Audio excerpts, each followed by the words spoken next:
Good evening, everyone. Hope you are all keeping safe and healthy. This is Sri Kumar here from Honeycomb Creative Support, a communication design agency based out of Bangalore with its branches in Hyderabad and Mumbai.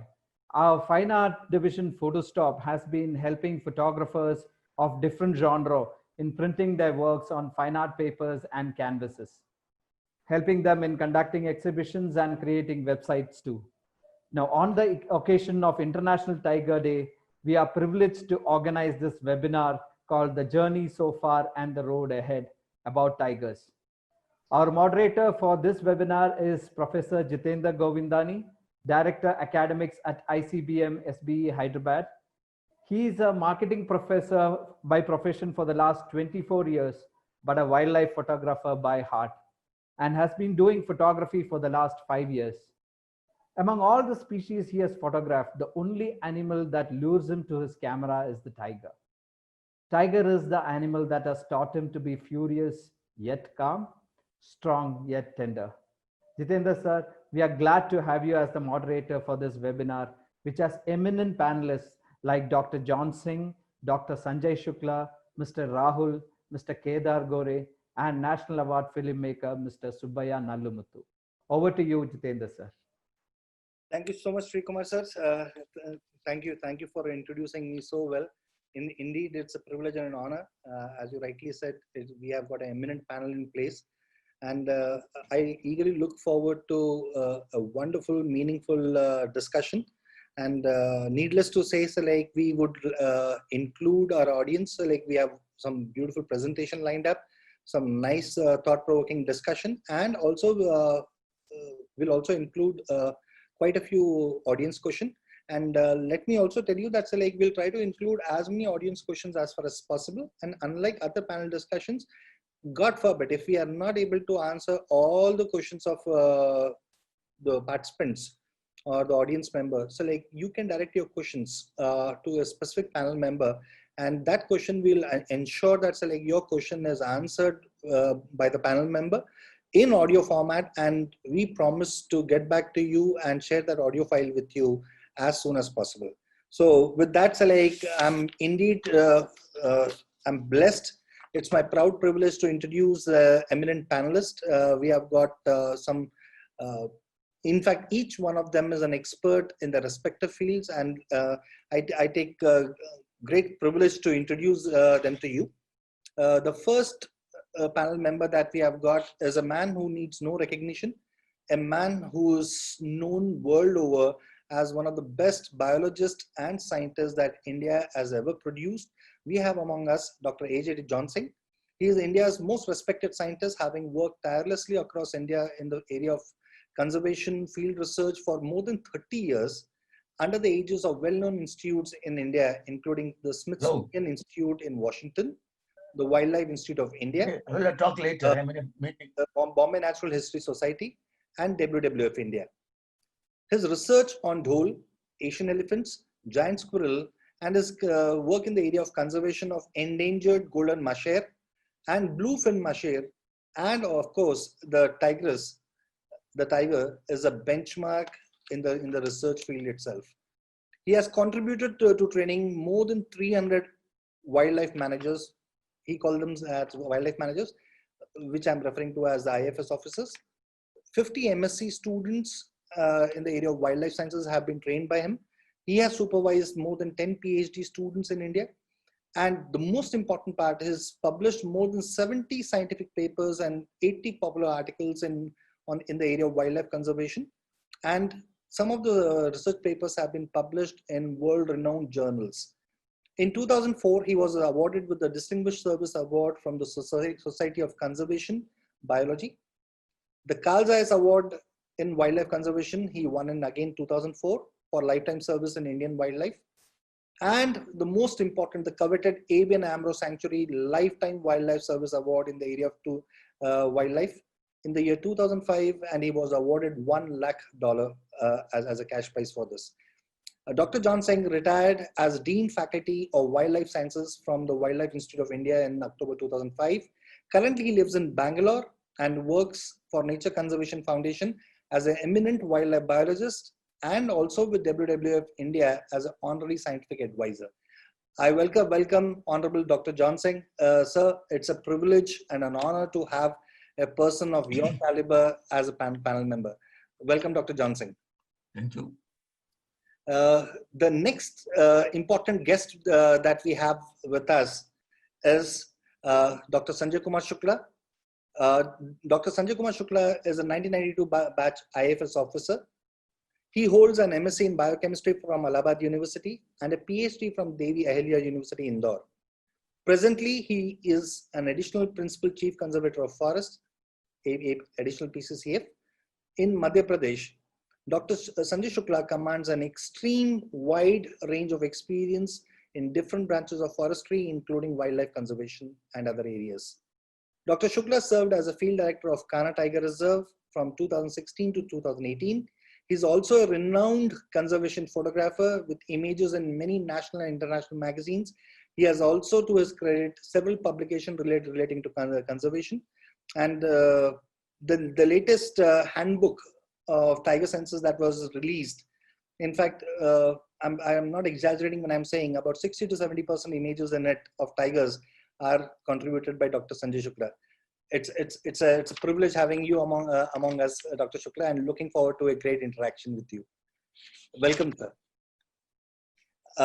The next panel member that we have with us is Mr. Rahul.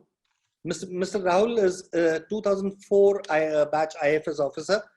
Currently, he is posted as Field Director, Corbett Tiger Reserve. Mr. Rahul is one of those young dynamic officers who's been known for walk the talk.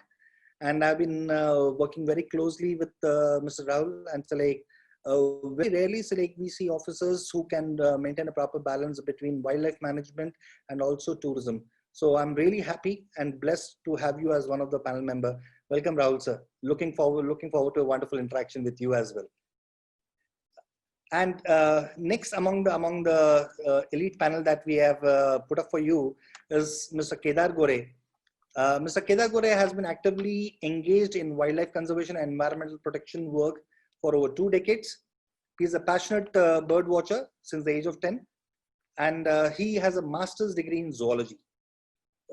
He has long worked with WWF India, and he was involved in several conservation campaigns and awareness programs. He joined the Corbett Foundation in 2009 as its director, where he has been instrumental in launching several landscape level conservation programs, including campaign to save the Great Indian Bustard.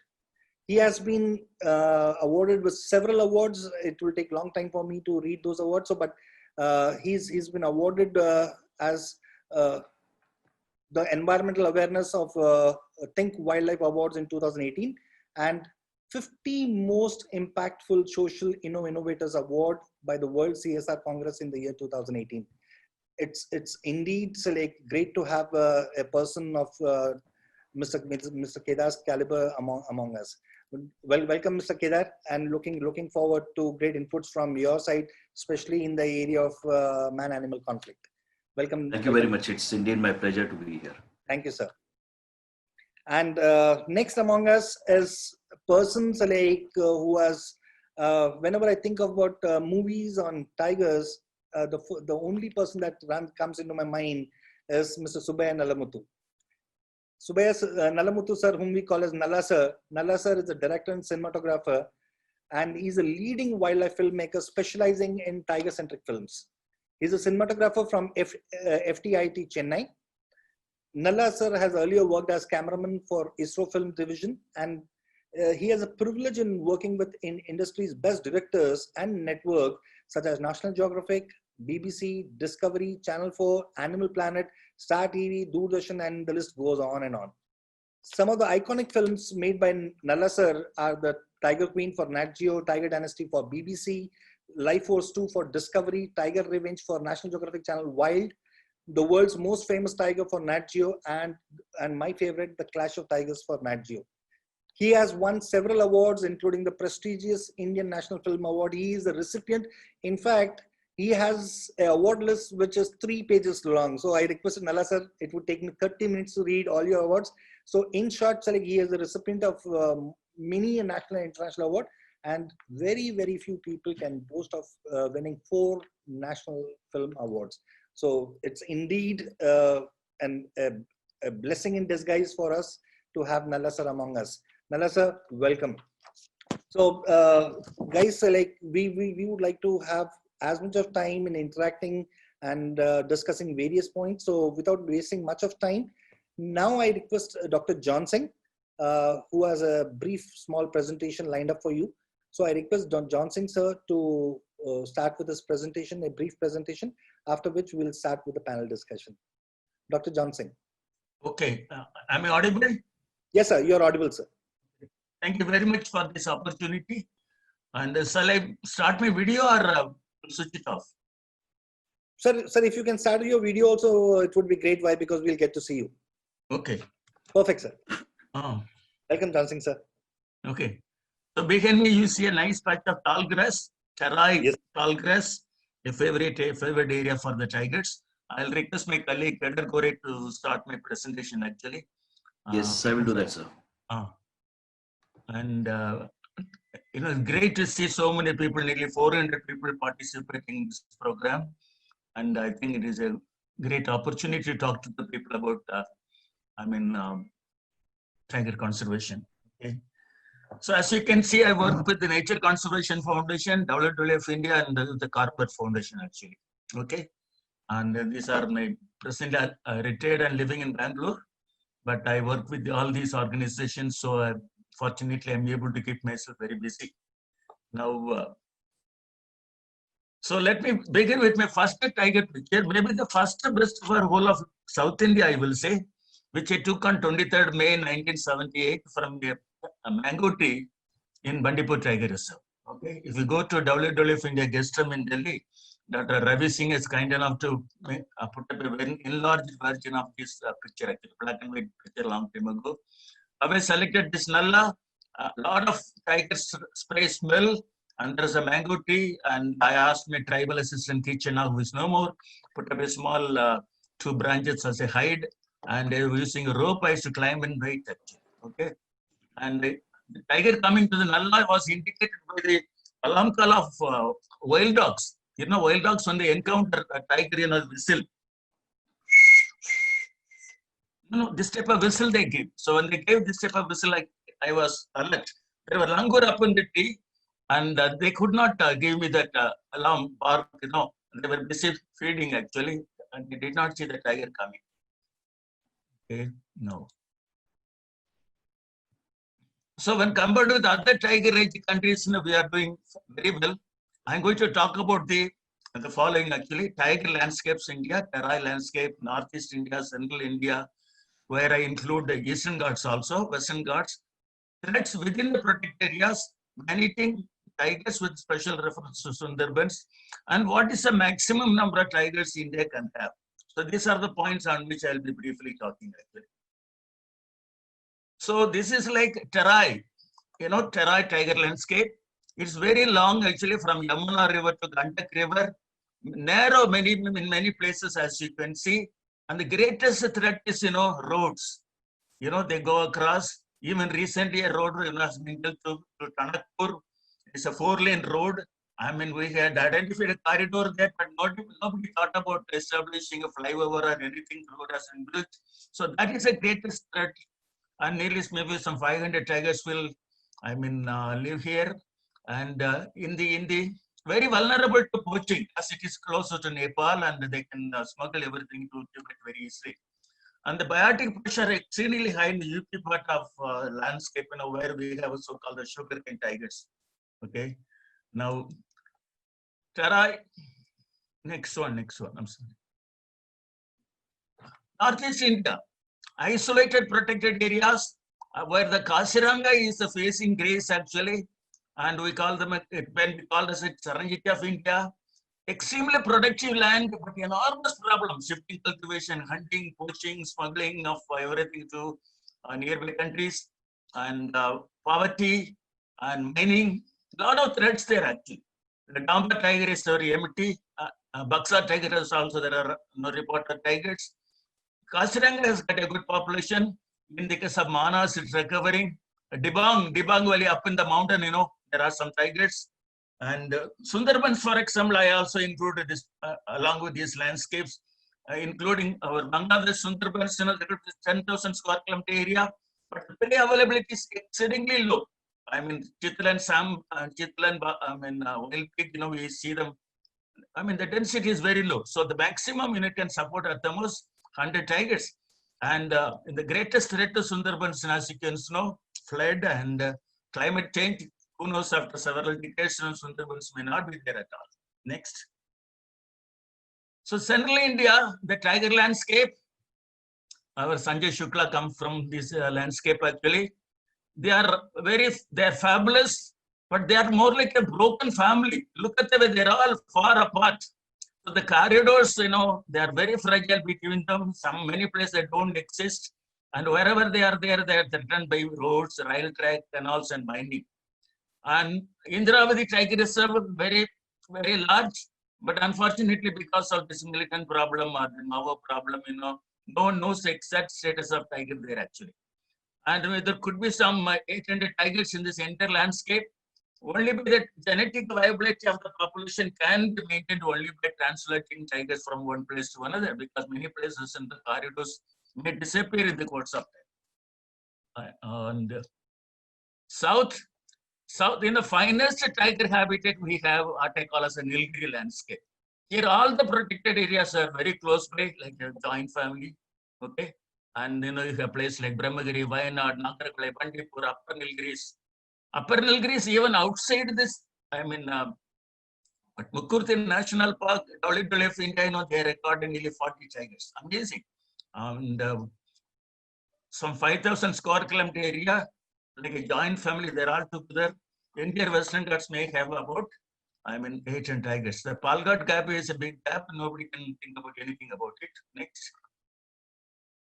So when you talk about corridor landscapes, corridors are exceedingly important. I will say in our country, the corridor establishment, our record is exceedingly poor. For example, here we have the Chilla Muttichur corridor across Ganges.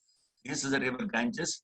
This is the Muttichur Rao. This is Chilla forest, which is connected to Corbett. We're not the simplest corridor actually. Which we not last 30 years we have been discussing. We are in the process of establishing. We not done it. So I still in places in Uttaranchal, and if it's Chinese, they would have done it 6 months time actually. Okay, and if this corridor is established from Gola River to Yamuna, we'll have some 6,000 square kilometer continuous tiger habitat, which will include the famous Corbett Tiger Reserve and Rajaji Tiger Reserve. Next. Now, when you talk about the major problem according to us, habitat degradation by the abundance of inedible plants, both native and exotic, near absence of regeneration of edible species. If these species, there is not many edible plants are present, this can affect the wild ungulates. Eventually, the tiger population can be, affected. Even in the Nilgiri landscape, there are problems like Lantana, Wupensia, Parthenium, Chenna spectabilis. In the lower Nilgiris, eradication of the weeds is a very challenging task. But only protected area where they do that in a very, dedicated way, systematic way is Kanha Tiger Reserve. They employ a lot of people. They uproot all the weeds from meadow habitat. You can see the accumulation of the weeds here. We see Sanjay Shukla, Muradkar is a grassland expert. Actually, he advises the people there. My picture is hidden there. Actually, you can see. Next. And it's possible, eradication of lantana, planting if the grass is possible. It is shown in the southern boundary of Corbett Tiger Reserve actually. Okay, and no, you have to go to the previous one now, Kadar. Okay, so full of lantana, but it has been planted with Echeveria. It's not a great grass, but much better than lantana. The credit for establishing grassland goes to Rajiv Bhartri, who is the PCC of Uttarakhand. What I'm saying, if there are dedicated forest officers with a vision, with passion, they will be able to motivate their staff, and it's possible to control this problem of weeds and everything in our country. Next. When talk about regeneration of palatable species, for example, here is a tree of Gruvia tilifolia. The tree has been, you see a lot of damage done to the bark by the elephants, but fortunately the elephant and the tree don't die. It's one of the few species nowhere, in spite of debarking, the species does not die actually. It's an extremely valuable forage tree. One day in Bandipur, I was watching a dry leaf was falling, a barking deer took and ate it. Okay. There is negligible regeneration of species within the Nilgiris. One day with this Pushkar, when he was a field director of Bandipur, we walked some 4 kilometers, a team of 10 people, like a bell transect. We could not find a single sapling of this tree. Okay, so like that, there are many species, that suffer from lack of regeneration. This is Kumar Pushkar and this is Karigalan, both are from Karnataka Forest Department. Next. See, fire is it's an important tool in grassland management. We have to, in my opinion, we have to use fire in the cool season so that, in the early summer season, there'll be nutritious forage will be available to the ungulates. Okay. If you think that I'll protect the area from fire, you are wrong. And find that everything will accumulate. After 3-4 years, you'll have a big fire which you will not be able to control. So fire is an integral part of many dry, deciduous, moist, deciduous ecosystems. This one has to remember when we manage the wildlife habitat. Next. Hill stealing. For example, when I was working in Dehradun for 20 years, I used to climb these hills and look for gural and so on. In winter, I used to find a lot of the poor people coming for grass cutting, barber grass cutting. Okay, they used to make rope with these, and very poor people. They'll work for 2 days and they'll be able to make a earning of 40-50 rupees only. But those people, when they're on the hilltop and they see a jungle growth going down, they'll stop cutting and go and look for the kill. And in winter season, if a tiger makes a sambar kill, it will be available there for 2-3 days. They will take away the kill. Myself, I have seen them taking away 5 sambar kills. My assistant Yasin, who stayed in Dolkent for 40 days, 10 years, he has seen 40 kills be stolen.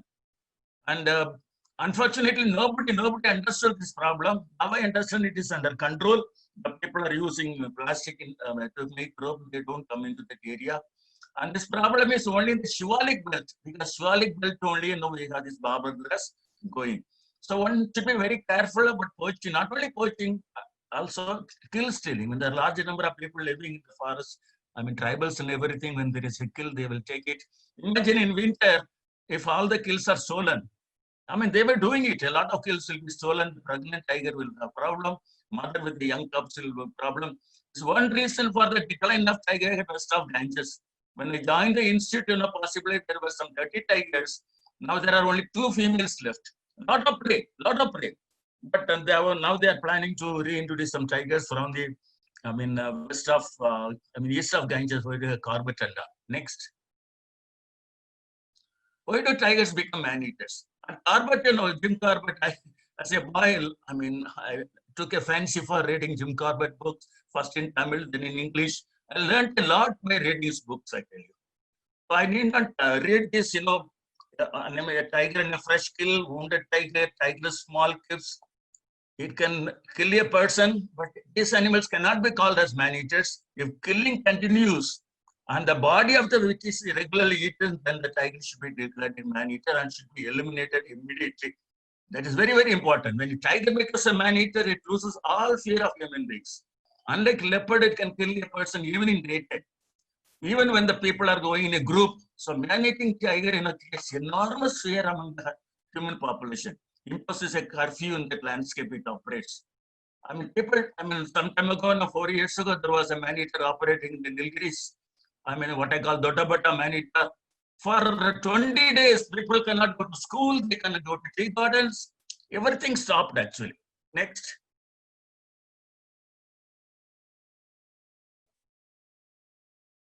Okay.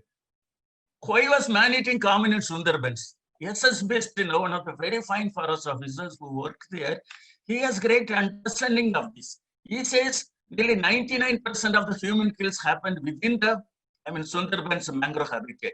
Imagine the people go into the mangrove habitat for honey collection, they have to crawl through the bushes. So when they crawl through the bushes, tigers, they're thinking that a wild pig or cheetal, they prey on them.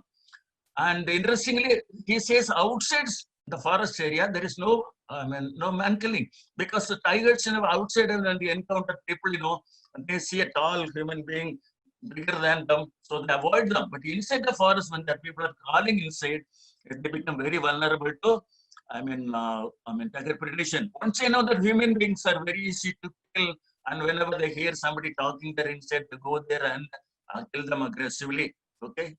And so this is a one important one. People say it's good because of what you call salinity. By drinking salt water, they become man-eaters. It's not so. One should understand the behavior of tigers here inside the Sundarbans and outside the Sundarbans. Next. Very interestingly, man-eating leopards, when they kill somebody, go for the throat. Tigers, they crush the skull. Here's a picture of a school teacher in Nepal, which was who was killed by a tiger. Look at the head. They go for like an eggshell. They crush the head. The picture was taken by Peter Jackson, who was the chairman of the cat specialist group. He's no more now. Next. Okay, how many tigers India can have? Me and my colleague Madhusudan, a brilliant biologist, and Vivash Panda, working in Wildlife Institute of India, we have written a paper also on this. We think with the excessive biotic pressures, Indian subcontinent, that is India, Nepal, Bhutan, can have at most 3,700 tigers. That was our understanding. There is potential habitat. People may say that we have potential habitat, we can have 10,000 tigers. But I tell you, if the tiger number increases in the country, the forest department will be at the receiving end. Particularly the lower staff, working the forest area, if there's a man-eating incident, they'll be assaulted by the local population. It will be an enormous problem. Everybody who works in the field, they're aware of it. Because as I told you earlier, that the man-eater, he creates, enormous fear among the population living in its habitat. So people, so I think we have to manage whatever tigers we have. I think if we are able to do that, even that will be much better off. Next. Okay.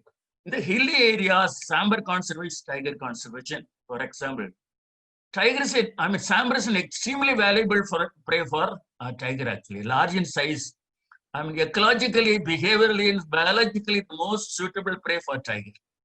Conservation of sambar is very challenging. It needs quality habitat with abundant edible plants.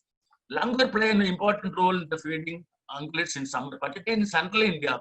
When it becomes very hot, you will see a lot of langur up in the tree. Below that, you will find gilgai, chital, and sambar. They play a very important role in feeding it. So here you see sambar stag, which has just come out of the wallow. The wallowing behavior is shown by stags and hard antler during the rutting season. A beautiful picture was taken by my colleague, Bhuminathan, working with WWF India. Next. Next. Next. So tigers and disturbance cannot go together. That's very important. Tourism, people silently go in a vehicle, watch the tiger. It's not in disturbance. People racing, firewood cutting, shouting, walking through the forest area, that can deter the tigers breeding. For example, this tiger we call as a hilltop tigress. My colleague Vivash Panda had camera trapped this picture. This is before the Gujars left, sometime 2003. As soon as the Gujars were relocated from Chilla range, the Chilla range is connected to Tarbat Tiger Reserve. Tigers are coming there, there was prey, but they are not breeding. So I took this picture to Navaprabhat, who is a forest minister. I told him, sir, now the Gujars are leaving. I tell you, within few months that this tiger will breed. I have more pictures of this female which she had, it was lactating, which has given birth to 3 cubs and so on. So basically what I want to say, human disturbance and tiger conservation cannot go together. For that, this beautiful example of Chilla, tiger conservation story. The Gujars were relocated. Unfortunately, they were lopping the forest like anything, they were destroying the habitat actually. I think this is coming to the last picture. Sir, I am very lucky. In Bandipur, I got a picture of a tiger from the tree. And this is in 2016. I was in the Mayar River, which flows, between Bandipur and Mudumali and so on in South India. I was walking along the river with my colleagues from Vasi Wildlife Association of South India. I had the alarm call of chital, sambar, langur, and everything. And I mean, there's a null actually between Satyamangalam Tiger Reserve and the Bandipur Tiger Reserve. So I knew some animal is coming, either a leopard or a tiger, or it was hot actually. And there was a pool in front of me. I stood and went and stood behind the tree, and the tiger came, but I made a mistake. What was the mistake? My colleague was on the other side of the nalla. I gave the signal to him, the tiger is coming. Poor fellow, he came and sat in the open area. So the tiger saw him and ran away. But before that, I could take a picture. Otherwise, it would come to the water. Very interestingly, we crossed and went. After 2 o'clock, I was coming back. The tiger was sitting in the water. Only the head was visible above. He looked at me this way, that way. And without a growl, it ran away when he saw me. I went very close actually that day. Okay, these are the points which I wanted to tell you. And thank you very much for this opportunity. I will participate in the discussion. Thank you.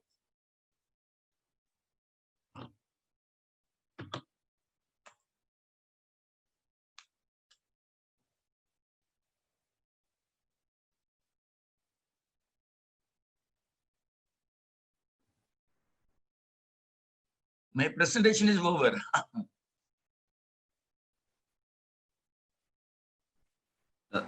Professor Jitendra, you have to unmute yourself.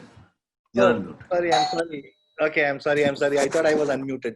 So thank you so very much, John Singh sir. Your presentation was super awesome, and I think so, like your presentation has set a wonderful platform for the panel discussion. A lot of questions to be discussed, a lot of points that you have mentioned. We'll take it forward from there. We'll make it as a base to discuss real life examples, and let's have a meaningful discussion now. So Thank you very much. Sir, it's a privilege that we had to see your presentation, different insights. So we should be the one who should be thanking you. Really thankful to you for a great insight, sir. Okay. Shall I mute myself? Not required, sir. Like, we'll just start with the panel discussion. But before we start with the panel discussion, I have some one screen to show to all the panel members and especially the members of the audience.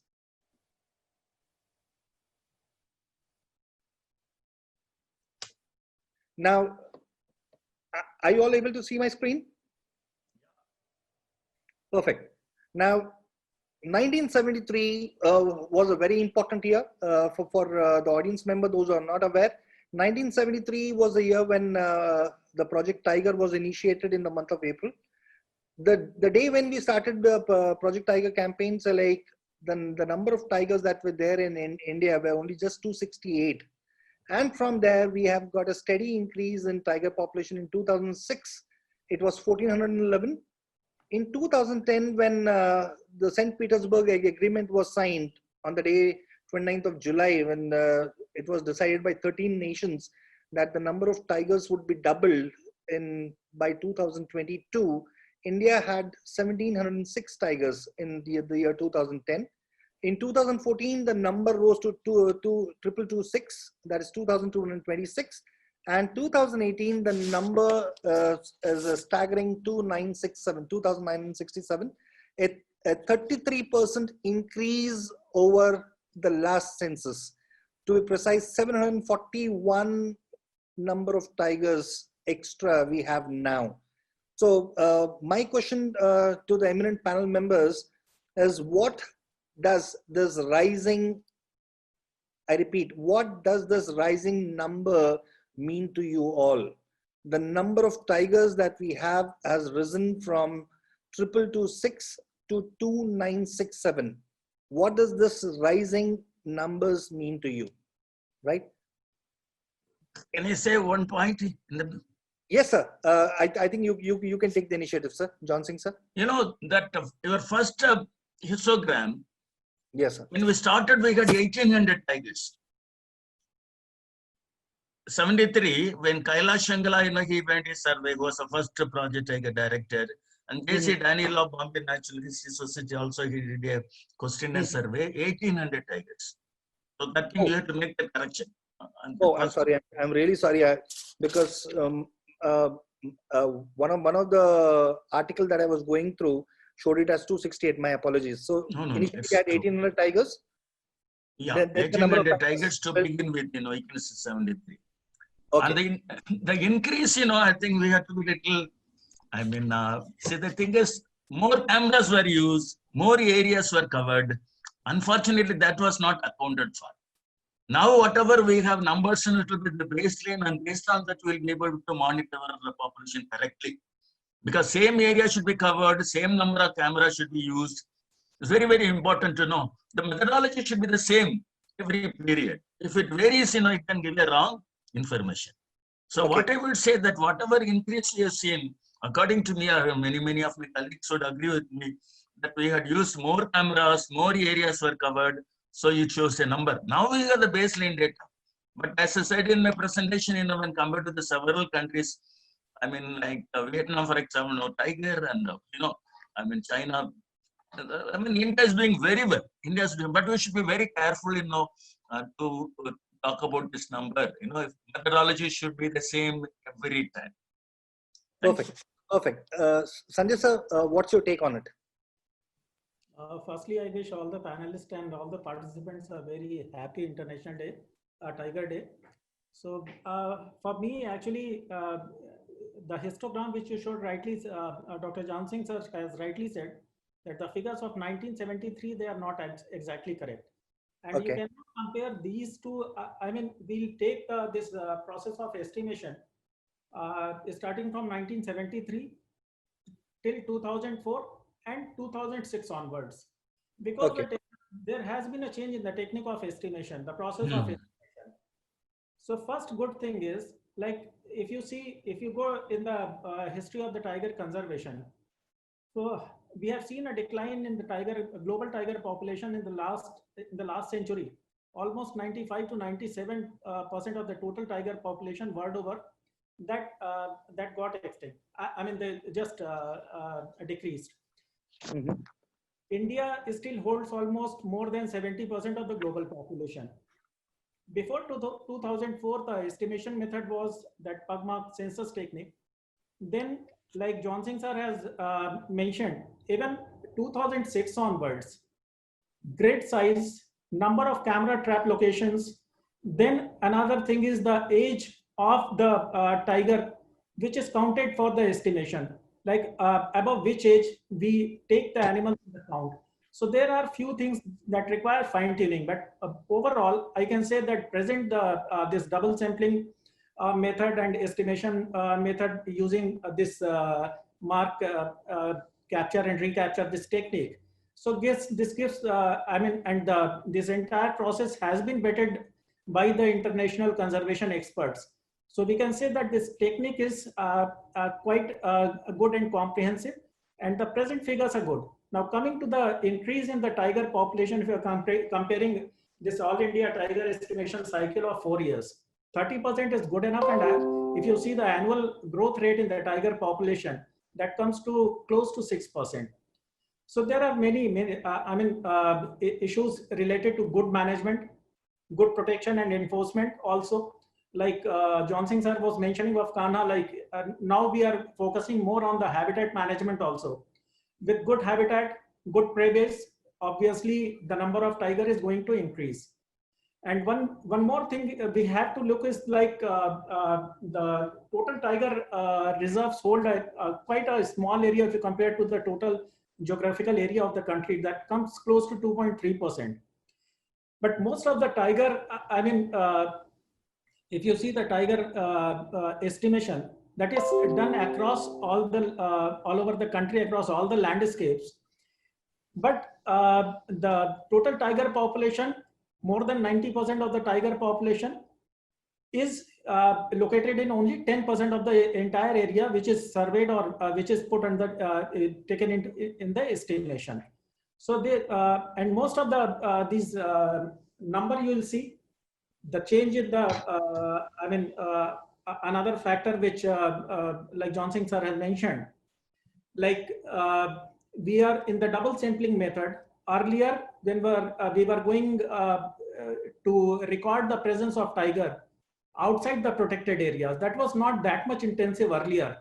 But now even outside protected areas, we are focusing much. And such areas, the more number of tigers have been reported now. So that is also one of the reason in the number, in the increase in the number of tigers. I'll take the example of Madhya Pradesh. in the last 10 years, the number of tigers has doubled in a state. It was close to 256 in 2010, and now it is more than it is 526. So almost double. But there has been a issue like in the last cycle, in 2014, there were only 308 tigers. The reason was that we left many of the areas outside protected area where we did not record probably the sign of the presence of tigers. So that is one reason. Perfect. Rahul sir, your take on this, Rahul sir? Sir, you're on mute. Rahul sir, you're on mute. Yes, sorry. Good evening to all of you. As John Singh sir and Sanjay Sukla sir has already told most of the things they have covered. Now, there are two things in this. One thing is always the technology will keep on advancing and the methodologies will always change. We can't have a single methodology for a very long period. In 2006, we changed the monitoring mechanism to camera trap, and since then the tiger numbers have increased. Of course, with the advancement of technology, with the advancement of more and more resources, we'll estimate more areas, we'll be doing the sampling, we'll be surveying more areas, and we'll have the higher number. But at the same time, in this century, as the tiger protection or as the wildlife protection has been unfolding, and particularly with the advent of NTCA, the new advisory body, with the new enforcement regimes and the overall awareness among the people of India, the conservation has really taken a big leap. And in most of the parks, the protection, the conservation has really have been beefed up too much, and I think that is one of the reasons why the tigers numbers have increased. And of course the technology has also assisted them in the estimation also. Both things have gone together, I think. Okay, so you mean to say management plus conservation plus technology. Yeah. All those three has resulted in showcasing a higher tiger number this time. Yeah. Right. Now, but in fact, Shukla sir and both Dr. John Singh also has stressed on the double sampling method. Now, why is it so that this particular technique has been accused as flawed by Indian Statistical Institute, right? Indian Statistical Institute have said, along with, I repeat, along with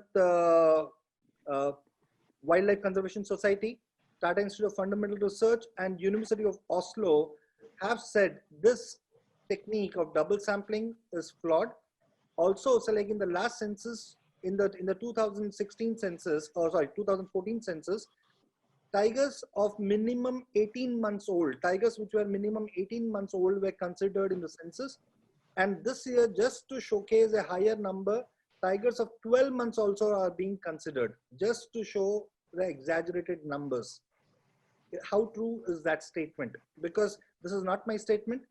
Scientists from Indian Statistical Institute and Tata Institute of Fundamental Research, along with University of Oslo, scientists from all these top organizations have said this technique is flawed. I have to answer? Yeah, please go ahead. Yeah. We'll go with Dr. Shukla and all. See, again, I mean, we are talking about estimation of a biological entity, that to a tiger. It's quite a difficult subject, you must admit, first of all. And then, of course, any technology has always a scope for improvement. I don't say that whatsoever technology we are adopting is the best, but whatsoever technology we are adopting right now with the WI is the best technology so far as the biological sampling or biological estimation is concerned. You might be aware that in 2006, when the Tiger Task Force was constituted under the chairmanship of none other than Honorable Prime Minister, and this was the protocol which was finalized. Of course, there could be some lacuna, but we have so many check and balances in the system. I mean, the best part is the camera trap, and if you go by the this year data, I mean 2018 cycle estimation. So out of 2967 tigers which have been estimated, 86% of the tigers have already been camera trapped and have been uniquely determined. So the chances of error is always decreasing. I mean, if 86% of your inventory is already verified with the technology available, then of course the statistics, I mean the margin of error is only 14%. And of course, if you see the tiger, nature of tiger is very shy and there is always a possibility. And more so, I mean, if I talk about the my state, Uttarakhand, you can say that out of 13 states in Uttarakhand, almost all states have been shown to have some or other signs of presence of tiger, either it be camera trap or it be scat or it be any other thing. So of course, with the limitation in technology, with the limitation of resources, you go for statistics. But with the new advent of technology, remote sensing, GIS, and with the help of all these technologies, but of course, if there are anything which needs to be corrected, which needs to be improved, that will be improved in the next cycles, of course. Perfect. Shukla sir, your point. Yes, I would also like to respond. I think Rahul has almost explained all the things. I'll just will explain to the participants the process of this double sampling. Why the camera trapping in the entire country is not possible. We have to look into the, the practical aspect of doing the camera trapping. In the first sampling, this is done on foot. You collect the data, you collect the presence of signs of tiger being in that area. So firstly, that thing is recorded. And when once you find that the presence of tiger and the basic unit for collecting this data is taken as a beat. So first you collect all the information from the beats, and then getting this information, you plan for your camera trapping. There are many areas which are very, very small, and camera trapping in a smaller area is not exactly possible in the entire landscape. So the minimum area which is taken for camera trapping is not less than 200 square kilometers, first thing. Second, in what season you have to do the camera trapping. So that is also very, very important. You cannot do the camera trapping in the normally post monsoon, October to February is the right time to do the camera trapping.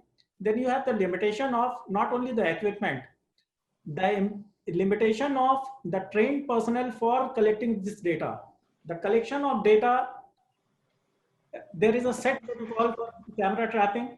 So there are limitations. So this statistical model has been developed, taking three covariates, and which are taken into consideration. Once you go for the data collection, which is done on foot, so the first covariate is the presence of signs in that area of tiger, presence of signs of presence of tiger in that area, that is first covariate.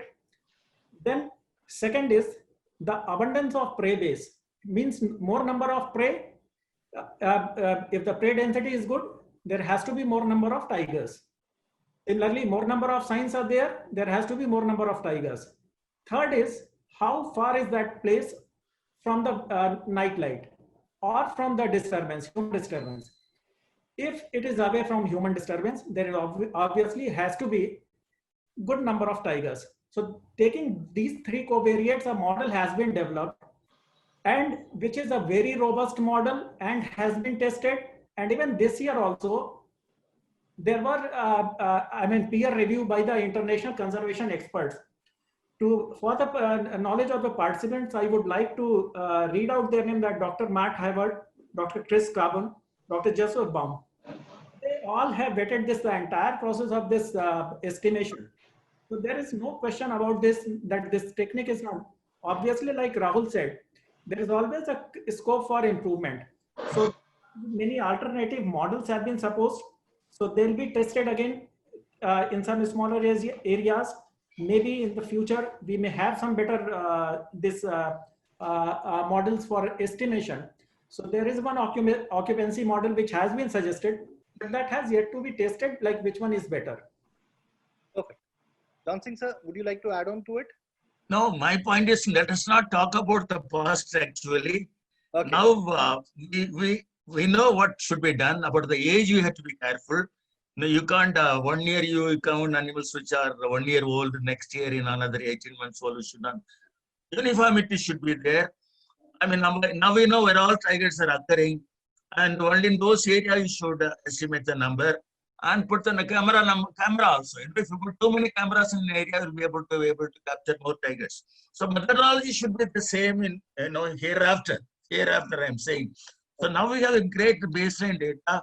I mean, number may be close to 3,000 tigers, but using that we have to monitor now. But in my point is, we can't have 10,000 tigers, 7,000. That is my gut feeling. That my two colleagues, from Corbett and Ghana, they can tell me. For example, Corbett is an area where they're prone to man-eating and so on. And then Jim Corbett has written a lot about it. They can tell about it. Can we think about like Uttaranchal? I love Uttaranchal, the state. I will say that for wildlife, the finest state in the country is Uttaranchal. I call it Uttaranchal, not Uttarakhand. Okay. With the mountains and everything, beautiful state for wildlife. Really excellent people also. The Greek people also are very good to work with them actually. So I would like to get their opinion. I mean, how many tigers we can have in the country? I think that will be nice to know from them actually. True. Okay. Okay. Now we can ask Kedar also to. I would like to respond. In fact, yes, sir. I would like to respond to that question, like what Johnson sir has raised, like about the number of tigers. So increasing the number of tigers is not a big thing if you talk. Like in the core area, like that, those areas are inviolate, and buffer areas are their multiple use area, and villagers have the right in the multiple use in the buffer area. If you increase the prey base in buffer area, you are increasing the number of tigers, obviously.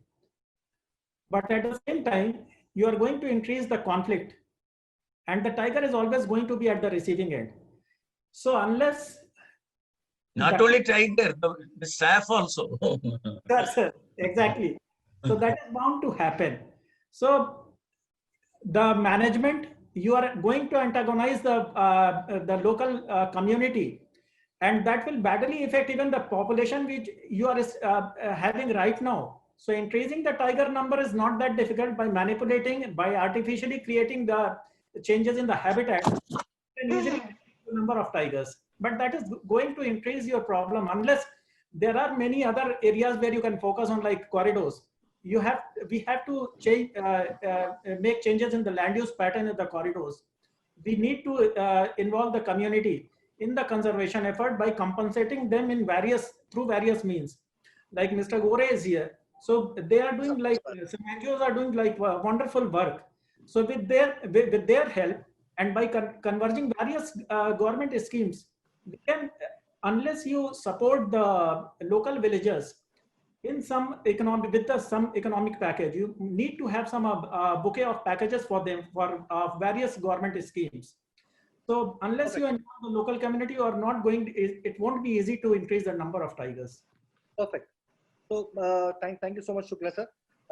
I think based on what you have just said about the buffer areas and all, my question now is focused purely. So like I want Mr. Kedar and Nalamuthu sir to answer this. 40% of the Indian tigers are said to be outside the core area. Again, I'm talking purely about the census and all. 40% of the tiger are outside the core area.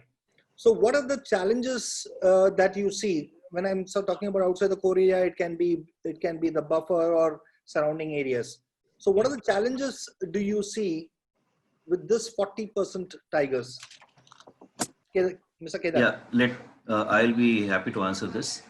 Most of the points regarding this question has been already covered by Shukla sir, and then basically buffer areas are multiple use areas. There are people living there, and they are heavily populated. So when people are living, there are needs of people that have to be fulfilled. They have to do agriculture, they have to work for themselves. So there has to be development that has to take place. Roads have to be reaching their villages, electricity has to reach their villages. So all this infrastructure has to be there. And within this, we have a tiger population that is working quite well breeding quite well in some of the core areas of some of the tiger reserves. And they're occupying these spaces because tigers by nature disperse. And when they disperse, they have to occupy some areas which probably are buffer zones or corridors in this connected to this forest. Now, when people live there, they have a lot of livestock with them, and tigers have to eat. At least, one adult tiger would need at least one decently big enough cow or bull or bullock to eat for a week. So they have to prey on the livestock, because most of these areas, again, because of people's presence, the natural prey base is prey base of for example deer and other things are quite low. So tigers preferred eating livestock than wild prey. So there is always a conflict. So when tigers eat their livestock, people have this complaint that, oh, we have lost our livelihood, so someone has to compensate it. And there are schemes, even Uttarakhand, Madhya Pradesh and other states, they have schemes to compensate people. But many times it happens that due to some procedure, there may be delays. So we have to chip in as NGOs, as Shukla sir was saying that, as Corporate Foundation, we are providing quick interim relief, which is kind of a ex gratia that is paid to the livestock owners who have lost their cattle. We are doing this for almost more than 20 years in Corbett Tiger Reserve, and for the last few years even in Kanha Tiger Reserve. So this is all done to address the retaliatory killing of tigers and any antagonism that is developed into the minds of the people.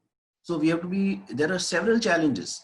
I mean, you have to deal with these challenges every now and then, and I know for sure what kind of tough time all our forest officers they face, because if one tiger is dead, I mean, the media is behind them. What happened, how the tiger was killed, everyone then suddenly puts all the forest officers in the people's court, and they decide for themselves that this is what has happened. And so, see, there are various factors resulting in a tiger's death.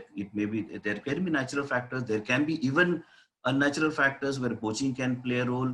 Retaliatory killing can happen. But all this is a part of the entire process. So we have to understand that things are not very simple as they look. It's a very, very complicated process. And I think most of our forest officers are doing a wonderful job. And as NGO sector, it becomes our responsibility to work with them on all these issues and ensure that tiger conservation is successful.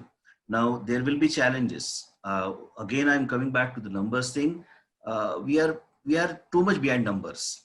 Now let us accept the fact that the tigers breed well and their numbers will increase to an extent, but there will also be factors like natural deaths of tigers. Poaching will happen, people will kill tigers, retaliatory, that will all happen because we are in a country where there are a lot of people living, and it's very, very difficult to protect tigers and conserve tigers in such a heavily populated country. What we have to establish and what we have to understand, it is well established through all the tiger estimation exercises that have taken place, that we have these important tiger landscapes. Okay, like Tarai area is there, Taraiyak landscape is there, we have Central Indian landscape, Western Ghats.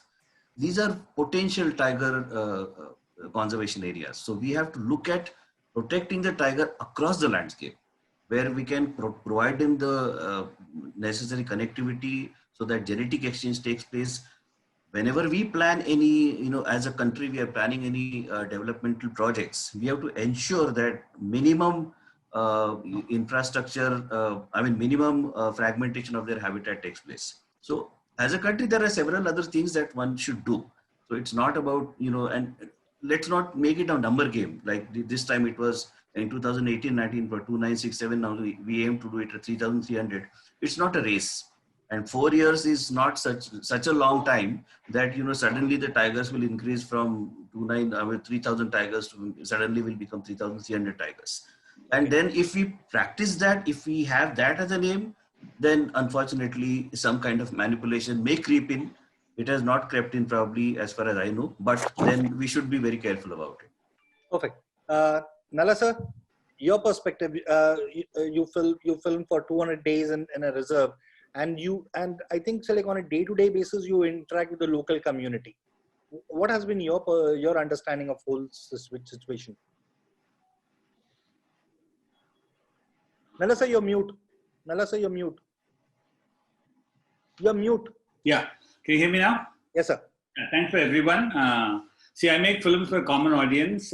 Basically, I don't get into too much of conservation in my films because the reason is I wanted to tell a story. My whole main area is the storytelling. So as you rightly asked me that I used to interact a lot of locals, a lot of people, a lot of tourists, a lot of photographers, students, schools, whenever I show my films.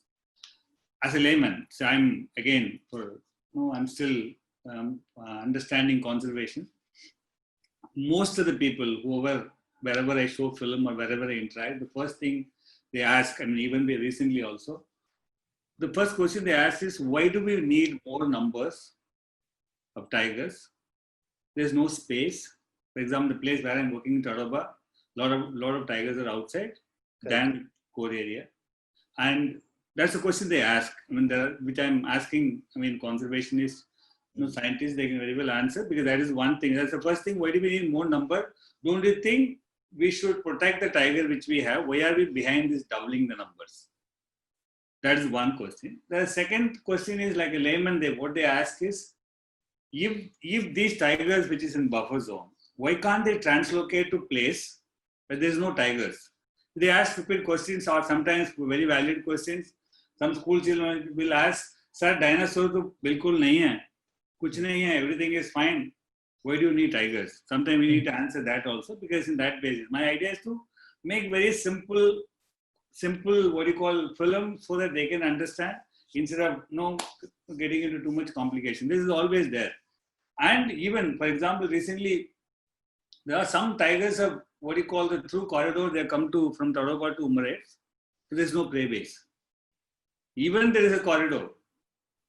The tigers who come to Umarate, the tiger which I followed, it was there and exactly after some month it's not there because there's no prey base.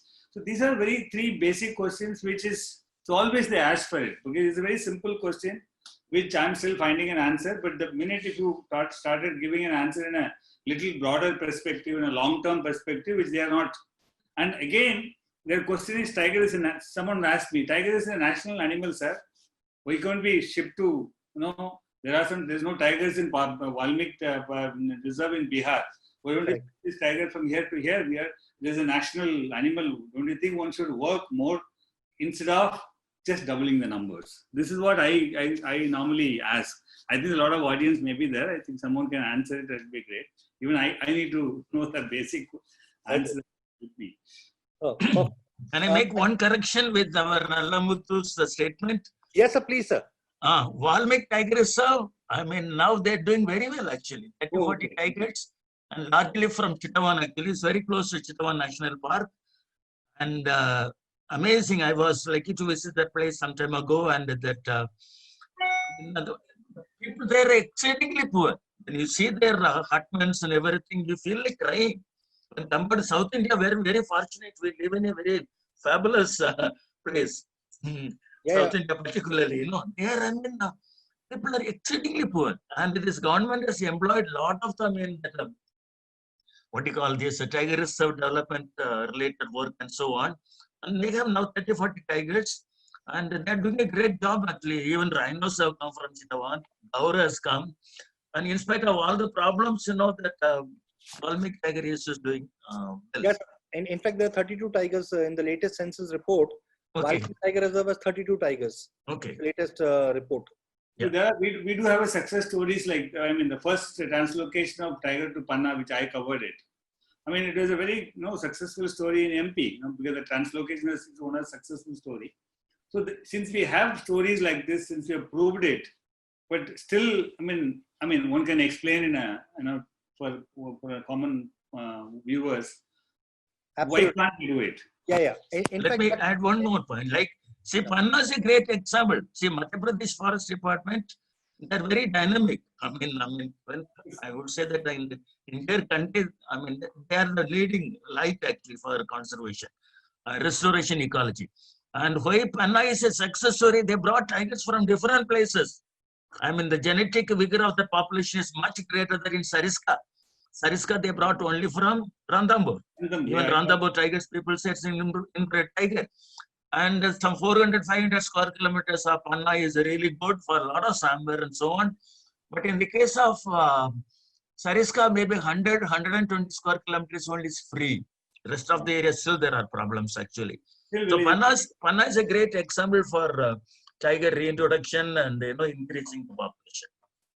So why can't we do the same thing to other countries? I'm just asking because basically, what is the exact practical problem? As everyone rightly said, it's not an easier option to just to ship one tiger from one place to another place. In a lot, Okay. there's a lot of issues. Nala sir, I'll reframe your question, Yeah. and I think it's for I think Mr. Kedar, John Singh, Dr. John Singh, Mr. Rahul, and Dr. Shukla can answer it.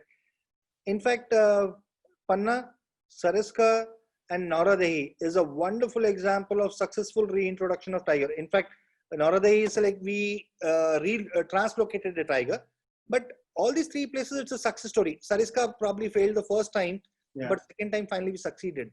But why is it so? That's like the same model was when it was replicated in Satkosia in Orissa recently. Why Yeah. did it fail? Yeah. I think the experts can answer that. Can I say in one line? Yes, I mean, sir. 4 years ago, I was lucky to visit the Satkosia for a NTC assignment actually. Very poor babies, lot of tribals. Mhm, See, all the tribals, they are all meat eaters. mhm. They are poor. Poor tribals who are fond of meat living in an area, very difficult to increase the prey base. Oh. Okay, so that was the thing. So I told the president of, what you call chairman, what you call secretary of our NTCA, who was working, Member secretary? member secretary. He is from Orissa. I told him, he asked me, the people are asking me to take tigers to Satkosia. I told him, don't do that now. Don't do that now. Because your prey level is exceedingly low. And you have to remove some 3-4 villages, create some 200 square kilometer area, good area, increase the prey availability. Then think about it. Put the blame on the lack of prey, the disturbance. Don't do that. But they did it and they got into trouble. Now there will be a lot of opposition if they want to take a tiger to Satkosia. Absolutely. The relocation or the translocation resulted in the death through poaching of the very famous MB2, which was shifted from Kana, and the Sundari. female tiger Sundari. Now she is in an enclosure. I think it's more like a death warrant for her as well. Yeah. Mr. The Kedar, lady was also killed. The woman was also killed. yeah, a woman was also killed. Mr. Kedar, so like, what's your perspective, the tribal and the local community again? Yes, I fully agree with what Dr. John Singh just said. Unless we ensure that the area where we want to translocate the tigers, first we have to address what problems they have. And the prey base is the biggest issue. When you have tribals, you will have hunting. And if prey base is not there, tigers will have to feed on something. They will again go back to the livestock killing. All these areas again, they have age-old problems of militancy. So, and this is a practical problem. If you have Naxalites in that area, then it will be very, very difficult or almost impossible for the forest department to patrol that area because it's a threat to life straight away. So we have to understand all these issues, and unless they are sorted, completely resolved, trying any kind of relocation in these areas will be futile, because then you will have problems. And as Dr. John Singh rightly said, all the goodwill and the good intention behind this relocation will all be wasted. So first we have to ensure that these areas are fully protected well. They have to demonstrate well that their prey base has increased. It doesn't matter that they don't have tigers or leopards there. Let the prey base increase to sizable amount, and then even if it is excess, it's okay. But then it will have enough for the tigers or leopards to prey. That's my point on this. Yes, I sir. would like to add one thing. Like Dr. John Singh and Mr. Gore, they have rightly said, like the first thing before we introduce tiger to any area, we have to ensure like that habitat is well enough to support the introduction of tiger in that area. You cannot take a tiger from anywhere and leave to any new area unless you have done the work for the habitat and suitable prey base. And another thing, taking the local community into the confidence. That is also very, very important. And some of the places where it has failed, this has also been one of the reasons. So taking community along, working on the habitat, especially prey base, is very much important. And another thing is the protocol for when you introduce tiger in any such area, there has to be a very, very strict protocol for round the clock monitoring all these tigers, introduced tigers. So that is started, like you gave example of Noradehi. So Panna, I can say like the protocol is still being followed, and that is really very strict. Round the clock, each of the tiger which is collared is monitored, and there are 3 shifts of 8 hours. And at the end of every 8 hours, this presence of tiger is handed over to the other party through through maintaining a record by the signals which are received. In case there is any missing of any signal, so that is always a matter of concern. So unless that is sorted out, so it means each and every tiger which is collared is tracked round the clock with the patrolling party. So that is very, very important when you introduce any tiger to any of the new area. Now coming to another question, like from where and which area that we can introduce the tiger. 2014 All India Tiger Estimation report that is available on NTCA, and even all the participants can download and read. There is a chapter on non-invasive method of this genetic sampling.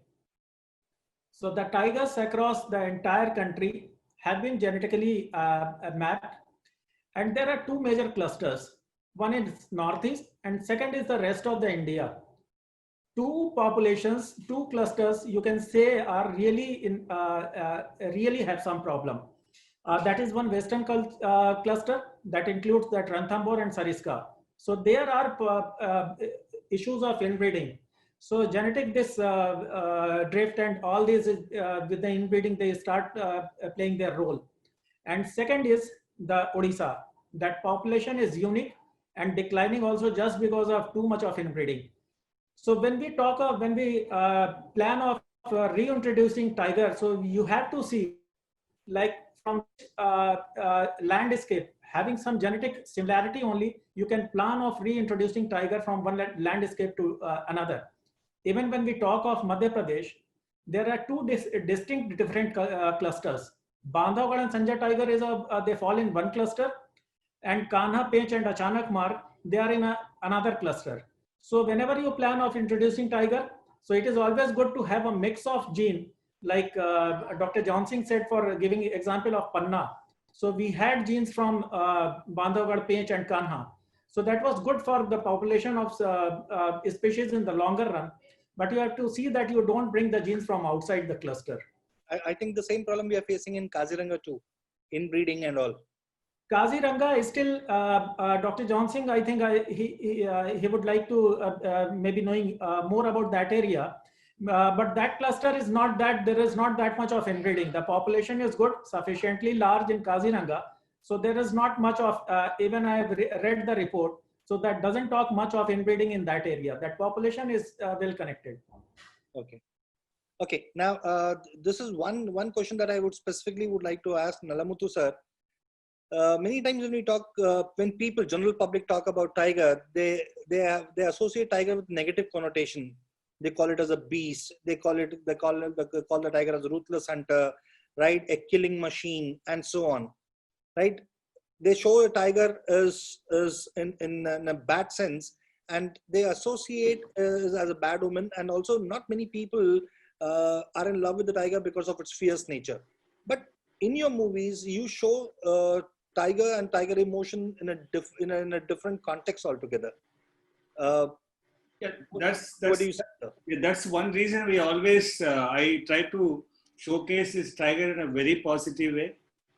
I mean, emotionally, so that audience or human can relate that particular, tiger species. I mean, you can see all my films. I mean, I never go to that. There's no negative side, because in my own personal experience, everyone knows tigers are, they always avoid conflict. And after that, even if you get into their own space, then try to give a warning. And after that, obviously, they run away. Most of the times, that's what we have come across. So it's very difficult to explain that to audience. Audience always say tiger means kayega, tiger means always. So from the day one, I mean, all my films, all my 5-6 films, that's the reason I just try to humanize it, which is not everyone likes it. I mean, it is against. I mean, I try to interpret it myself as an audience, what I'm seeing it, what I'm observing it. So that I'm trying my level best to do it, but which is there, as you always say, people's mind, tiger means is danger. So Okay. so that is, I mean, we're trying a level best to communicate through simple storytelling and following one character so that they can identify the character, they can see the whole behavior of it till the end of the film. So all my films which you see, whether it is a male who entered from other territory, when they fight, I always try to tell a reason, try to relate with their own, what do you call that? I mean, they can relate most of the sequence. If you see, I can say. Okay. One final question, so like I think to Sanjay sir and Rahul sir in particular, post COVID, what changes do we see in tiger tourism post COVID in this coming season? Do we see any changes post COVID in tourism, tiger tourism, please? Rahul sir? Oh. Yeah, we have also kept our fingers crossed so far as the tourism is concerned, with the number of cases rising, but still as the country is going through the unlock phase, the tourism, I hope the tourism will start in its due time in October. The season will start, and of course things will be more responsible manner, the way we had a very big number of tourists coming to tiger reserves, and most of the people come not for the very serious nature of wildlife tourism but just seeing the tigers. I feel that the more serious people would be coming, and with the international flights and international travel restrictions, I hope that more people from our own country would be visiting the places, and I feel that less congestion, less people, and more people with very serious nature to know about the wilderness, to know about the wildlife, they would be coming, and I hope that post-COVID the things would be in more systematic way, and tourism will sail through with whatsoever regulations are made in the COVID post-COVID unlock system. That will be totally followed, and people will have a good time with the wildlife rule, following wildlife rules, and wildlife will also have a great time. I mean, the congestion, the most for the last few years, the way the tourism has taken place, I mean, the tourism, wildlife tourism, the way it was going towards the mass tourism, that will, I think that sense will get arrested to its sense. And in particular, I just wanted to ask one question.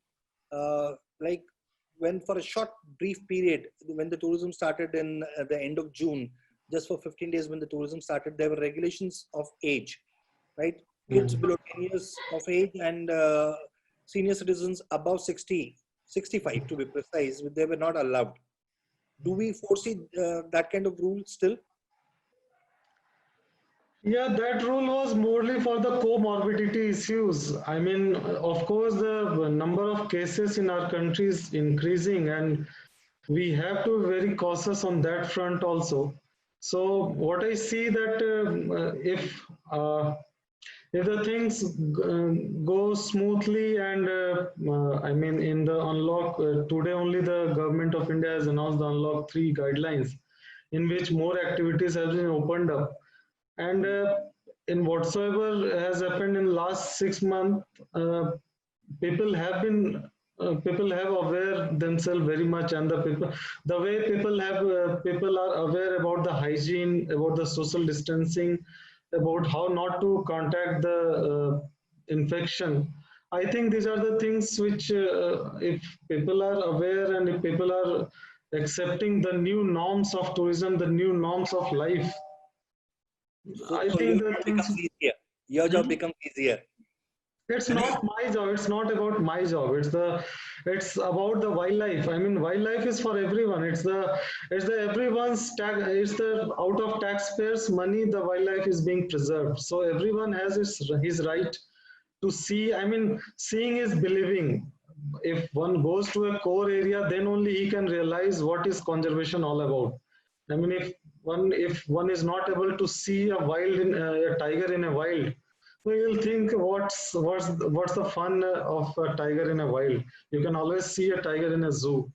And what someone also said, why to conserve tiger first of all? We Yeah. don't have dinosaurs, then we can't have tigers also. See, today the man is the apex predator. Man is at the top of the pyramid, and we can decide we want to have tigers or not.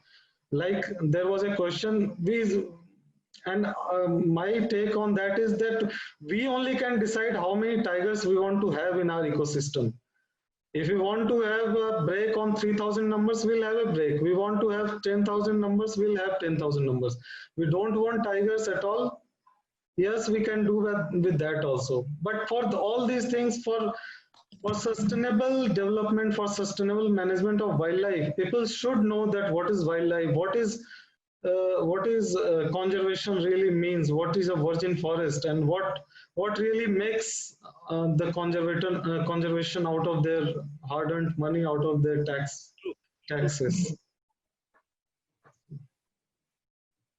Okay, I think we'll end with the basic questions, and we'll start with audience question.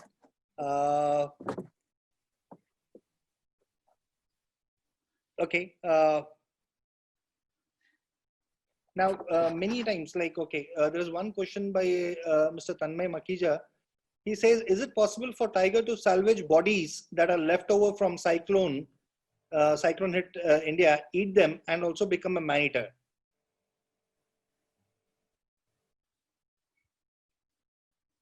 So this question is to me? Yes, sir. I think you're the best person to answer this question. See, Corbett, he writes that cubs of a man-eating tigress, they need not become a man-eater. Okay. Okay. And but when he talks about the Rudraprayag man-eater, says, there was an epidemic in the hills, a lot of people died, and they were throwing the body in the valleys with an ember in the mouth. So that led to that man-eating incident. He talks about it. I mean, definitely tiger will scavenge on a human body. But once the flood situation recedes and so on, if there is natural prey available, it will go back to its natural prey. You need not go looking for the human being actually, because there are dangers actually. As I told you, tigers, when they come out of the Sundarbans mangrove habitat, when they see a human being, they're standing tall, walking erect, taller than them, bigger than them, so they will avoid them actually. Okay, inside the mangrove habitat, when people are crawling to look for the honey and so on, more like a wild pig or cheetal, they become very vulnerable to tigers. Okay, okay. Now, there is a wonderful question by Mr. Ravikant Sharma, and he talks about Indian wildlife laws are strong, but the conviction rate is absolutely low. Laws are strong, but conviction rate is very low. Is that a deterrent for wildlife protection? Our forest officer colleagues can answer it. Yeah, Sanjay sir. Yes. So not case now with the tiger reserves now, because we have got very good support, legal support, and many NGOs, they are supporting us in preparing the cases, and even the legal support is available. So like Kanha, even Corbett, I think most of the tiger reserves in MP, they have got support from NGOs. So whenever there is any case is filed in the court of law, so they first scrutinize and examine all the cases, and then only the charge sheet is produced. So the conviction rate now, I'm not having the figure with me right now exactly, but it is improved quite a bit. And with the, the task force we have in place in Madhya Pradesh, so with these all the electronic surveillance and all other new tools available for investigation, So that also helps in investigation and putting up a good case. So now with all this support, I think the conviction rate is gradually improving. Okay. Perfect. Yeah, Yes, sir. yeah. I agree with that, sir. I agree with sir, but at the same time, I also accept this fact that there's a lot to be added in this aspect. Yes, most of the staff is overaged. Then we have a lot of vacancies in the forest department, including tiger reserves. Then patrolling and law and order. These are two different subjects. We have to accept that. And the staff which are doing the regular patrolling duty, the same staff is supposed to take the law and order issues also. Filing the cases, the H2 cases, and then going to court. I mean, the whole infrastructure, the whole paraphernalia of the forest department is right now not up to the mark to have a very high conviction rate as far as the forest offenses are concerned. Of course, we have so many cases in bits and pieces. We have so many examples in which the staff have filed a very good complaint. They have filed a very good FIR, and the convictions have been made. But of course, I see a lot of scope for improvement in this aspect. Okay, wonderful, sir. This question is from Mr. Vivek Banerjee exclusively for Nalla, sir. Yeah. Nalla, sir, a question for you. What is your take on tiger tourism? With all those camera wielding tourists and gypsies, are they good or bad for tiger population? I don't know about population, but sometimes it gets messy because when we need to stick to, one track. If tiger comes closer to that, sometimes they may not be in a position to take back. I mean, not always. There's a place like Tadopandal where I am filming now because, always they maintain some distance and they try their level best. A lot of one-way process are there. They vary from park to park. But I don't know how it's going to affect population. Only scientists and they can very well say. But for example, they are used to that. But sometimes the situation is such, they come closer to that. That worries sometimes. Otherwise, I don't think the tourism department, all the officers and forest department are trying their level best to control it because it depends on situation. But there are some very good parks and very well, for example, MP and all, I was told only you can stay for 15 minutes or something, we have to move away. Place like Tadoba, there is a one-way system, they made it. They're trying the all level best. But it's wild. Suddenly they can appear from anywhere else, and it varies from different thing. Again, as you rightly said, we need more staffs to be there in the spot because to control that. Because maybe less forest guards and they have to do everything right from kind of doing Pugmark and everything, all these things. So that maybe one can work on it. I don't know how it's going to affect the population. I'll add one line. Yes, sir. All our tourists should be told to be silent in the forest. It's very important. Very important. And there's a beautiful, saying I read in Periyar Tiger Reserve, to listen to the song of the forest, your silence is a must. To listen. So, it's very, very important. People become, excited, shout, jump here and there. In the open deep, very quietly sitting and watching in a place like Kanha or Bandhavgarh, tigers don't bother. Now they're habituated. They even use the gypsies to go and stalk a prey. Okay. So that is very, very important. On elephant back, Kaziranga, people talk and go. They should be totally silent in the forest. Again, in terms of Tadoba, I think recently 6 months back, suddenly they just banned this mobile phone, which I really found, after that, a lot of, really work.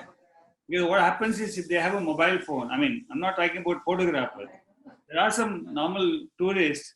The minute they see tiger, they want to take selfie. They put pressure on the driver. The driver has to take this vehicle next to the tiger. Since they want to take the selfie, and sometimes they wanted to shoot and put it in this Facebook and social media. They go closer because that really worked. Because so that the driver will concentrate on his work and they won't go closer because That's really, I really know, I mean, because I'm working for the last 10, 15 years in this, but this banning mobile has really worked in most of the places. Oh, wonderful. May I add to this? Kedar, sir. There's some time. Yeah. Yeah.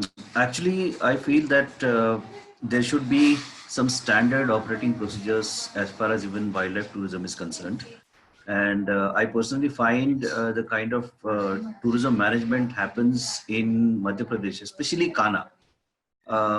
We have seen some wonderful results. And when Shukla sir was there, he also introduced vehicle tracking system in that. So I think such good, such case studies where we have seen success, it should be replicated in other areas. And especially in high tourism areas such as Corbett Tiger Reserve or Ranthambore, Tadoba, wherever we have high chances of tiger sightings, people flock there. And whenever there is any tiger sighting, I mean, whatever, I know for sure that, people do carry mobile phones. They switch it off when they enter the gate, and later on it is on offline mode and people are using mobile phones to take pictures and all. Even guides have mobile phones. They interact and they know that it's a tiger. So all this is happening, and this will happen because all said and done, people are going inside to see the tiger. Although we would prefer them to also look at other aspects of the ecosystem, birds and other, reptiles and other things, and that they can see insects and all. But yet tiger is a tiger, and then that glamour attracts them to this place. So if you have a standard operating procedure for this, it will be smooth. Otherwise, it will really, it can get really unruly at places. I have seen several times when the tiger is seen, all gypsies coming to that area, shouting on top of their voice, and everyone wants to get the closest look of the tiger. I mean, that is something that we must avoid. And there have been some research also, studies being done where stress levels of tigers have been measured, and they have seen that in high tourism season the stress levels are very high. So it does affect the tigers as well. I think it's Sariska. There was a study that was done wherein tigers showed less tendency to reproduce because of excessive tourism. In fact, that's what the study says. Yeah, even in MP, I think some cases were done, but we have to deal with this because tiger tourism or any kind of wildlife tourism is very important. It's a very important tool for conservation. So we would much rather have stressed tigers than no tigers, because we have seen in corridor areas where there is no tiger tourism or any kind of wildlife tourism, people have no affiliation to tiger at all. So this is very worrying factor, and one must understand that communities must be involved in tiger tourism. Perfect. Again, I just want to add one more thing. Places like Tadoba and Nali, the forest guard, suddenly the forest guard comes, they visit, sometimes with scooters, sometimes with the car. The minute they see the problems, they have given a complete right to that forest guard to fine on the spot. Immediately they call and tell, I mean, there is no question. They go out, the person who goes out the jeep, he has to pay a fine. Because that power has been given to them, that also really works. Because it's not that when they go out, then they negotiate, then they discuss. No, here the forest guard itself is then and there, she or he just, they communicate through wireless saying that so-and-so number, I'm fining this much. That power of giving power to the forest guard on the spot is really worked in Tadoba at least. Okay. One question which is exclusively for Dr. Sanjay Shukla. There is a question asked by Neeraj. This is a question about Madhya Pradesh not only having a distinction of highest number of tigers, but continuously 3 years in a row, it had the dubious distinction of having the highest poaching cases. Why is it so, sir? Right, a very good question. So actually, now comparing all the 5 landscapes, whether these we do the tiger estimation, if you see, and normally when we talk of more number of tiger deaths, we always refer to Madhya Pradesh and Maharashtra. True. You have to see a difference in the landscape also. And the report of the 2014, I have not seen the 2018 report in detail, but we will see that the total number of estimated tigers and the total number of tigers captured in the camera trap, So there is one thing which is important to look into this thing also, like total estimated population and the total individuals captured in the camera trap. So you'll find that in Madhya Pradesh in the last cycle 2014, it was just 296 and 308. There was not much of difference in the total estimated population and the total number of images camera trapped. Uttarakhand and Karnataka, two landscapes. There are mostly these are hilly in Western Ghats and this Shivalik. Sighting a tiger, despite having a very good density and very good population, is not that easy. So it depends on the landscape also, sighting a tiger. And same is the case with the sighting of a death also. Okay. So what factor is, like when during the course of the estimation, even capturing an image in these landscapes is not that easy. And same is with the death also. Okay. So sometimes open landscape, reporting a death is quite easy. Now coming to the number of deaths of tiger, if you see the total population, taking an average age of 10 to 12 years, you can see the rotation of the population annual. So going by the total population of the country or of the state, if you take the example of Madhya Pradesh, suppose if there are 400 tigers and there are 10 to 12 years of this average age. So this is expected that every year divided by the total population and 10, so there are bound to happen this much of death. And another thing is, one more factor which adds to the total number of deaths is the number of death of cubs. Normally in the estimation, we don't count the number of cubs, but when the death is taken count, we even include the number of cubs in the death. So these are the two things. Perfect. I think that answers the question. And since one more thing I would like to add, most of the deaths you will find inside the core area, they are more due to the infighting or natural deaths. Outside, not only because of any serious poaching racket. Mostly the deaths outside also, the poaching which we consider as poaching are due to the electrocution or poisoning. Yes, sir. This is just mostly either in the retaliation or accidental killing. Many times that happens to safeguard their crop. Many times they put up a naked electric line. So that is not meant for the tiger, but following the prey, that many times the tigers or leopard just gets trapped in that electric and gets electrocuted. So these are the reasons. Okay, thank you so very much, sir. And I think we overshot by about 38 minutes, so 40 minutes to be precise. But thank you so much, panelists. We had a wonderful discussion. There are innumerable number of questions that the participants have asked. We have about 96 questions that the participants have asked.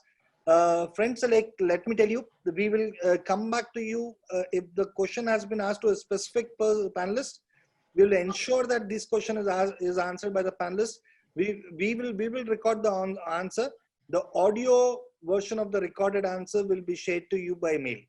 It might take some time, but we'll surely have answers to probably all the questions. Thank you so very much. And I now request Srikumar sir to deliver the word of thanks. Thank you once again, panelists, for a wonderful discussion, deeply in-depth. Srikumar sir, all yours. Thank you, Jitendra sir. Big thank you to all the eminent panelists for a wonderful and fantastic webinar. Your impeccable style of delivering and sharing knowledge through your experience, insights, and perspectives has been of utmost value to each of one of us here today who has attended the webinar. Thanks once again. On behalf of all the speakers and the entire team of Honeycomb, we would like to take this opportunity to thank each one of you for investing your valuable time and participating in this webinar today. Hope this has widened your horizons in your journey of exploring tigers. Now, before I say thank you, I would also like to share my screen wherein we are going to offer a A4 size fine art print free for all the participants who have attended this webinar. Only thing that you need to do is we will be providing a link on chat, and you just need to share your details on that with your postal address and PIN code. So once again, thank you once again. Stay home, stay safe. Srikumar sir, so like the link, if you can just share it. Yeah. And also, so like probably you can send them a mail. Every participant would be sent a mail where Yes. how you can get your free print. Yes. Yes. That will be shared with you. So please do take the make the best of this particular opportunity. Share your prints and get a fine art print for free. So Sri Kumar sir, I request you to share a feedback link also so that we can share it with the panel members. And I request all the panel members to please take out a little bit of time from your busy schedule, and probably will, if you can take out time to answer those questions that our participants have asked, it would be great. In fact, the more we share, the more we learn. So I request the panel members to be kind enough to share their answers to particular audience questions. And thank you so much, everyone, to all the wildlife lovers. Thank you for taking out time. And so, like, though we have extended almost by 45 minutes, I really thank you for your patience. We had close to about 450 participants for this webinar. And hopefully we'll connect again soon with some other topic. And it was great having some of the top wildlife experts as a panel member. Thank you all. My sincere heartfelt gratitude to Dr. John Singh, Dr. Sanjay Shukla, Nalamuthu sir, Rahul sir, Kedar sir, and Sri Kumar sir. Thanks to you and Honeycomb, we could do this session and it benefited so many wildlife lovers. Thank you so very much, Sri Kumar sir. We are very glad, sir. We are very glad. Thank you very much. Thank you. Thank you so much. It was an Thanks honor and all sharing the best to the panel. everybody. Thank you. Sanjay and our Thank you. there and Thank yeah, you. Rahul, Thank you, sir. all the best. Nalamuthu very sir, much. everybody. Yeah. Thank you. Thank you. Thank you, sir. Bye-bye. Thanks. Bye. Bye. Be safe, everyone. all of you. Stay Namaste. safe. Thank you. Thank you. Thank you. Bye-bye.